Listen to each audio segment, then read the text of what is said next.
helicopter footage of two Edmonton men fleeing from police in a stolen vehicle and throwing out multiple firearms. All going to be blowing the red, just about smoked the curb. Going to be now westbound 112 Ave from Stadium through 122 Ave. And he's hot on it up to about 100 now as we're continuing southbound through 121 Ave. People go to place.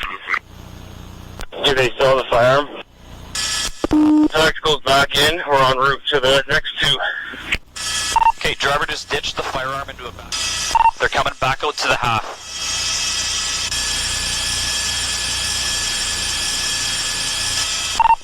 As you get into that backyard, they're slowly trying to make note. Now they're coming back towards the road. They're coming back towards you, K9. Be alert. They're coming right at you.